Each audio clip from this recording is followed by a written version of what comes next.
God says, you sacrificed for me, I'm not going to miss it. I am going to make it up to you. And we will help rule the world. According to 1 Corinthians 6, do you not know that the saints will judge the world? Paul wrote to the church at Corinth. And the word saints there means believers. In Revelation 20, I saw thrones, and they that sat upon them, judgment was given to them. Judgment was given to them, and they will reign with Christ. You see, our responsibilities in the millennium will be based on our faithfulness in this life. God is going to reward you, not for your talent, but for your faithfulness. For your faithfulness in serving God. Look at Matthew 25. Jesus is telling a parable, a story with meaning, earthly story with heavenly meaning. The one who had received the 5 talents came up and brought 5 more talents, saying, Master, you have entrusted 5 talents to me, and I gained 5 more. His master said to him, well done, good and faithful slave. Notice what he called him. Faithful slave. Good and faithful slave. You were faithful with a few things. I will put you in charge of many. Enter into the joy of your master. And then another one who had received 2 talents came up and said, Master, you entrusted me with 2 talents. See, I have gained 2 more. His master said the exact same commendation to him. He said, well done, good and faithful slave. You were faithful with few things. I'll put you in charge of many. You see, God says, if you're faithful with what I entrust with you in this life, if you are found faithful in this life, I will put you in charge of many in the future. And so, what is the purpose of the millennium? Millennium part of it is to reward his people. Number 2, the other part of it is to respond to the prophetic scriptures. Without the millennium, the Old Testament scriptures would be left unfulfilled because the Old Testament scriptures promise Israel a marvelous kingdom. Psalm 72, let all the kings bow down before him and all nations serve him. Are all the nations serving Jesus right now? I don't think so. Let's read on. Here's the Christmas verse. For unto us a child is born and a son is given. Has that happened? That part happened, didn't it? God gave us a child. God gave us his son. And then this part has not happened. And the government will rest on his shoulders. Has that happened yet? No. That part hadn't been fulfilled. But I want to tell you something. It will be fulfilled just like the first part was. Was the first part fulfilled? Yes. God gave us a son. His son came. Will the second part be fulfilled? Sure it will be. Sure it will be. His name will be called Wonderful Counselor, Mighty God, Eternal Father, Prince of Peace. There will be no end to the increase of his government of peace on the throne of David and over his kingdom, to establish it and to uphold it with justice and righteousness from then on forevermore. Wow, forevermore his kingdom will be. He will sit on the throne of David. You see, Jesus is from the family of David, of the lineage of David. And David was the greatest king Israel ever knew. And Israel has always longed for another David. And God said, I'm going to give you another David. And David made Israel the most powerful nation on the face of the earth. But Jesus will make it the most powerful nation, far greater than David did. And but he will sit on the throne of David, and his government will be a government of peace, justice, righteousness. Look at this one in Isaiah 60. Then all your people will be righteous. They will possess the land forever. The branch of my planting, the work of my hands that I glorified. And then in Zechariah 9, rejoice greatly, O daughter of Zion. Shout in triumph, O daughter of Jerusalem. Behold, your king is coming. He is just and endowed with salvation, humble and mounted on a donkey. Has that happened? Did Jesus come riding on a donkey? He did. He came into Jerusalem riding on a donkey. Remember that? And then they put him on a cross.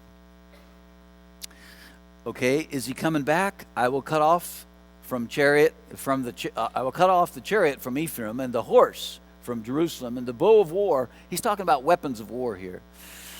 And he will speak peace to the nations, and his dominion will be from sea to sea, from the river to the ends of the earth.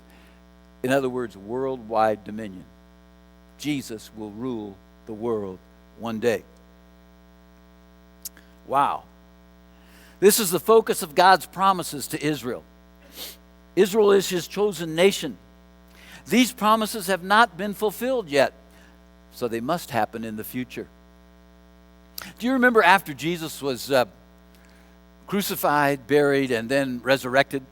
Remember, he was with his disciples, and then we read in Acts chapter 1. In Acts chapter 1, Jesus ascended into heaven. But just before he ascended into heaven in his glorified body, his disciples said, Lord, will you now restore the kingdom to Israel? That was a longing in their heart, you know. They were so tired of being under the Romans. And they said, will you now throw off the yoke of Rome, and will you make Israel great, and will you be our king now? Will you set up your kingdom? Jesus said, where'd you ever get an idea of a kingdom? That's crazy. No, he didn't. Jesus, remember, just said, it is not for you to know the times or the seasons, but you will be my witnesses in Jerusalem and Judea and Samaria and the uttermost parts of the earth. And so Jesus was just saying, don't worry about the timing. There is going to be a kingdom, but it'll be later. In the meantime, I want you to be my witnesses. But if there was no kingdom, Jesus would have straightened them out right then. He didn't do that. He said, it's not for you to know the time. And do I know the time when the kingdom's coming? No. Do you know? No, no man knows. God didn't tell us. But it is coming. And so here's a third reason for the millennium: to receive the answer to the disciples' prayer. The disciples said, Lord, teach us to pray. And Jesus taught them to pray this way. He said, pray then in this way: Our Father who is in heaven, hallowed be your name. Your kingdom come. Your will be done. Where? On earth, as it is in heaven. Take your pen and just underline those first three words. Your kingdom come. Listen, Jesus taught us to pray this. Your kingdom come. Come, Lord, and be our king. Set up your kingdom. Rule this world. And then after you underline those words, your kingdom come, I want you to underline two more. On earth. On earth. Is Jesus going to reign on this earth? You better know he is. He's going to rule and reign on this earth. And so to reward, to respond, to receive. One more reason for the millennium: to reemphasize man's depravity and the necessity of Christ's death. Man is depraved. Man is naturally wicked. Man is naturally selfish. We come from the womb that way, with a bent towards sin. Sin comes natural for us, like water running downhill. And so nobody has to teach you to be selfish. And so the millennium will bring this out. Well, how do we know that? Well, we were reading in Revelation 20, and we found that Satan is bound. And he laid hold of the dragon, the serpent of old, who is the devil and Satan, and bound him for 1,000 years. And he drew him into the abyss and shut it and sealed it over him, so that he would not deceive the nations any longer until the 1,000 years were complete. After this, he must be released for a little time. The devil is bound for 1,000 years, but at the end of the 1,000 years, he is released for a short time. Why? Because sin is alive and well. Sin is man's problem. It's not the environment. You see, we've tried to solve the problems of our society. We've said, oh, what we need is more education. And so we raised more money for education.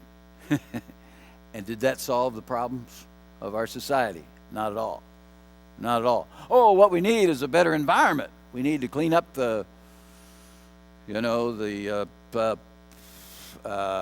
inner city and all that. We need to give people better situations, and we won't have crime, and we won't have hatred and murder and all. And we tried all that. We had the Great Society, and that didn't do it. And so God's going to come back, set up his kingdom, and we'll have a Garden of Eden condition, basically a perfect world. And you'd think, well, in that kind of world, then there would be no rebellion at all. Not so. Some of those mortals who come into the kingdom, remember I said we'd have immortals and mortals? Some of those mortals who come through the tribulation come in, they have offspring. And their offspring will have to choose, will I follow Jesus or will I follow my selfish self and the devil?